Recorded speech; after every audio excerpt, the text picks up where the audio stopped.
하나님의 말씀은 전도서 11장 1절에서 2절의 말씀입니다. 너는 내 식물을 물 위에 던지라. 여러 날 후에 도로 찾으리라. 7에게나 8에게 나눠줄지어다. 무슨 재앙이 땅에 임할는지 내가 알지 못함이니라. 아멘. 할렐루야. 서로에게 평강의 복을 기원하는 마음으로 샬롬 인사 나누시기 바랍니다. 샬롬. 샬롬. 오늘은 수요일입니다. 수요 예배가 저녁 7시 반에 본당에서 드려지게 됩니다. 우리가 전도서 벌써 11장 종반에 이르게 되었는데 1절 말씀 다시 한번 같이 읽겠습니다. 1절 말씀 시작. 너는 내 식물을 물 위에 던지라. 여러 날 후에 도로 찾으리라. 이 말씀의 의미가 무엇일까요? 너는 내 식물을 물 위에 던지라. 물 위에 던지라니 이 무슨 뜻일까? 식물을 물 위에 던지라니. 우리 한국 사람들은 어려서부터 자라면서 부모님에게나 할아버지 할머니에게나 항상 타이르시는 말씀이 밥을 먹을 때 밥 한 톨도 헛되이 버리지 말라고, 남기지 말라고 그렇게 교훈을 받으면서 자라났습니다. 근데 그 귀중한 식물을 어떻게 물 위에 던지라는 말씀일까? 그 물은 무엇을 가리키는 것인가? 성경에서 종종 구름, 물은 많은 사람이 때를 가리키는데 그 사람들에게 던지라는 말씀일까? 영예를 시작하기 전에 이 말씀의 역사적인 배경, 당시 풍습을 고려해 볼 필요가 있습니다. 그러니까 이 나일강에서 나일강이 엄청난 풍요를 가져다 주는 이 농경사회 속에서 사람들이 워낙 씨를 뿌릴 땅은 많고 그리고 인력을 동원해서 다 그 씨를 뿌리기가 어려우니까 나일강에 배를 띄워가지고 배를 타서 그 배 위에서 물에다가 씨를 던졌다는 거예요. 그러면 이제 물이 흐르는 곳마다 그 씨가 번져가지고 땅에 씨가 정착을 해서 떨어져가지고 그것이 싹이 트고 자라나면 풍성한 수확을 거두게 되었다는 겁니다. 그러한 당시 풍습과 배경을 생각하면서 이 말씀을 이해하면 이 말씀의 뜻이 무엇인가 조금 밝아오죠. 너는 내 식물을 물 위에 던지라. 무모할 것 같은 그 귀중한 식물을 물 위에 던지는 그 행위가 풍성한 수확을 약속해 준다는 것입니다.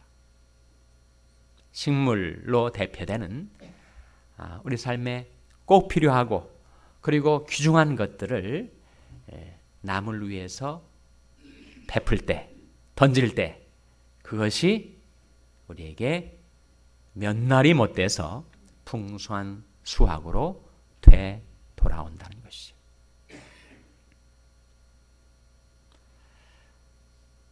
이 물이 사람을 가리키는 영적인 해석이 가능합니다.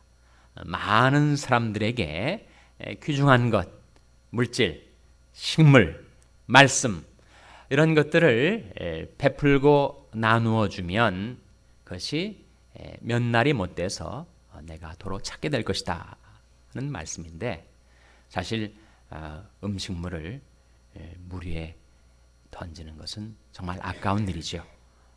떠내려가면 다시 못 찾을 것 같습니다. 그와 같이 우리가 남에게 베풀고 구제를 하는 것도 정말 내가 공연히 쓸데없는 일 하는 것이 아닌가.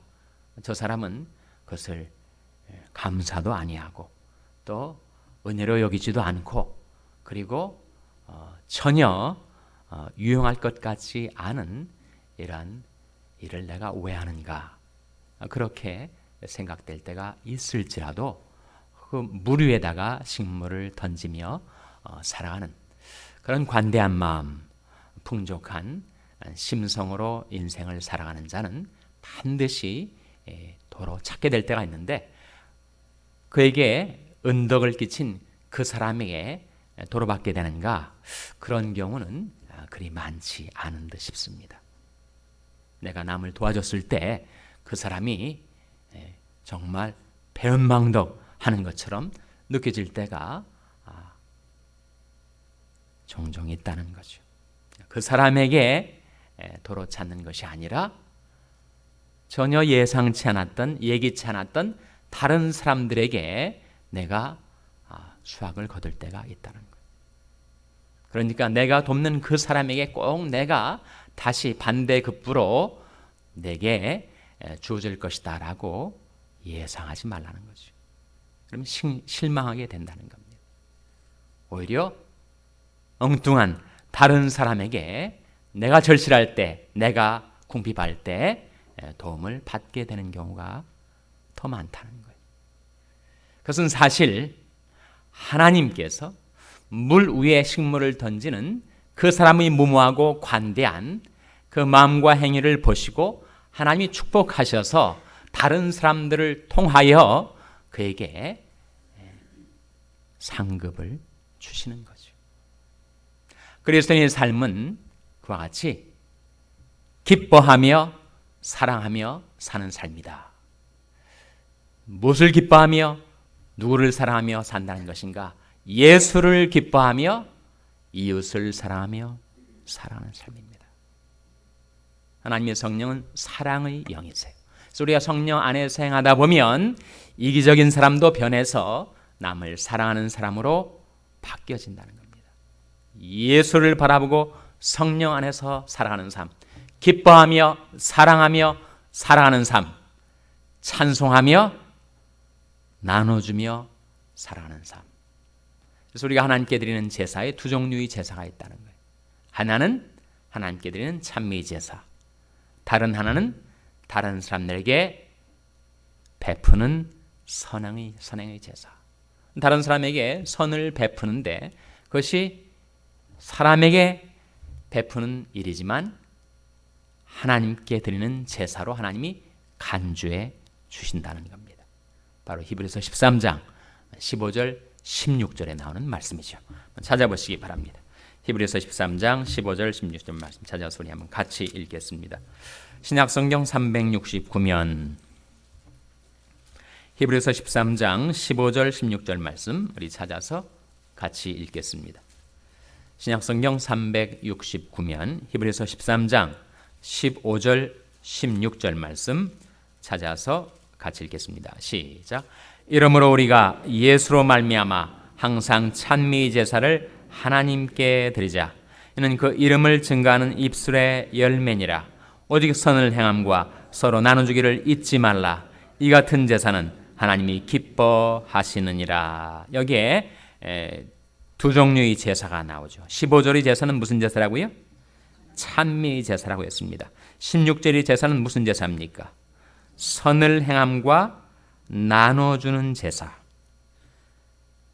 하나님께 직접 드리는 것 아니고 가난한 이웃에게 선을 행하고 나눠줬었는데 하나님께서는 그것을 하나님께 드리는 제사로 간주해 주신다는 거예요.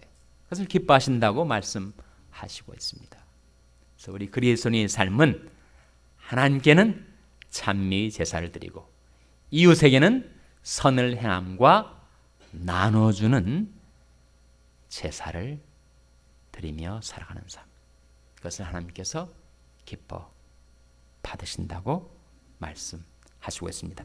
다시 본문으로 돌아와서 전도서 11장 2절 말씀 같이 읽겠습니다. 2절 말씀 시작. 일곱에게나 여덟에게 나눠줄지어다. 무슨 재앙이 땅에 임할는지 내가 알지 못함이니라. 자기가 가지고 있는 소유, 자기 물질을 일곱에게나 여덟에게. 일곱은 무엇을 의미하죠? 일곱을 가리켜서 무슨 수라고 합니까? 완전수. 그러니까 완전한 많은 사람들에게. 근데 거기에 하나를 더해서 여덟에게까지 그렇게 풍성히 나눠주는 삶을 살면 어떻게 되는가? 이 세상에 재앙이 임할 때 그가 남에게 베푼 그 대외 재산은 어떤 재앙도 해치지 못한다는 거예요. 자기가 가지고 있는 재산에 갑자기 재앙이 임해가지고 그거 다 탕진하고 잃어버리게 되면 그걸로 다 잃어버리고 끝나는 것입니다. 그러나 남에게 나눠준 재산은 내가 어려움을 당할 때에도 그 재산은 언제까지나 남아 있다는 것이죠. 현대 경제학에서 투자 다변화 효과라는 것이 있습니다. Diversification of investment라는 것이 있어요. 그러니까 무슨 금융 상품이라 하더라도 그 금융 상품에 리스크가 있고 일드가 있다는 거예요. 그러니까 위험이 있고 수익이 있다는 거예요. 근데 어떻게 하면 위험은 줄이고 수익은 많이 늘릴 수 있을까? 그걸 가지고 사람들이 밤낮 주식 투자하고 계산하고 있고 그렇게 사는 거 아닙니까? 어떻게 하면 리스크는 줄이고 일드는 늘릴까? 그래서 발견해낸 것 하나가 한 군데에다가 집중 투자하지 말고 다변화시키라. 투자 다변화 효과, diversify 하라는 거죠. 그러면 그렇게 투자 다변화의 결과로 인해서 리스크는 좀 줄일 수가 있고 그리고 일드 수익은 늘릴 수가 있다. 근데 여러분 3000년 전에 이미 이 전도자는 투자 다변화 효과의 지혜를 터득한 사람입니다. 그래서 7에게나 8에게 나눠줄지어다. 재앙이 임할 때 실제로 리스크가 덮쳐올 때 그렇게 다변화시킨 그 투자는 안전할 수 있다. 이 사람이 누가 진정한 부자인가? 자기가 많은 것들을 쌓아놓고 자기가 움켜쥐고 있는 사람이 부자가 아니라 많은 대외 자산을 가지고 있는 사람. 그 사람에게는 재앙이 임한다 할지라도 그 남에게 베푼 사랑의 실천은 언제까지나 유효하게 남아있게 된다는 것이죠. 그래서 성경은 우리에게 이 물질 생활, 경제 생활과 관련해서 이렇게 말씀합니다. 말씀은 너무 귀중한 말씀이어서 한번 찾아보시기 바랍니다. 바로 잠언 11장 24절 25절 말씀이죠. 잠언 11장 24절 25절 말씀 찾아서 같이 읽겠습니다. 구약성경 922면입니다. 구약성경 922면 잠언 11장 24절 25절 말씀 찾아서 같이 읽겠습니다. 시작. 흩어 구제하여도 더욱 부하게 되는 일이 있나니 과도히 아껴도 가난하게 될 뿐이니라. 구제를 좋아하는 자는 풍족하여질 것이요 남을 윤택하게 하는 자는 윤택하여지리라. 흩어 구제하여도 더욱 부하게 되는 일이 있다. 남을 도와주고 자기가 애지중지 여기는 귀중한 것들을 남에게 아낌없이 베푸는데 오히려 더 많아진다는 거예요. 흩어 구제하여도 더욱 부하게 되는 일이 있나니 과도히 아껴도 가난하게 될 뿐이니라. 구제를 좋아하는 자는 풍족하여질 것이요 남을 윤택하게 하는 자는 윤택하여지리라. 이 남을 윤택하게 한다는 것은 의역입니다. 원문의 의미는 남에게 물을 주는 자는 자기가 도로 받게 될 것이다. 여러분 사막에서 정말 한 모금 물이 귀중한데 그것을 자기가 마시지 않고 목마른 다른 사람에게 나눠주는 그 사람은 자기가 물이 없어서 정말 목말라 죽게 될 그런 형편에 처하게 될 때 물을 도로 받게 될 것이다. 그런 말씀입니다. 남을 윤택하게 하는 자는 윤택하여지리라. 하나님께는 찬미 제사를, 남에게는 선을 행함과 나눠주기를 즐거하며 기뻐하며 사랑하며 살아가게 되시기를 주님의 이름으로 축원합니다. 기도하시겠습니다. 오늘 말씀을 기억하며 하나님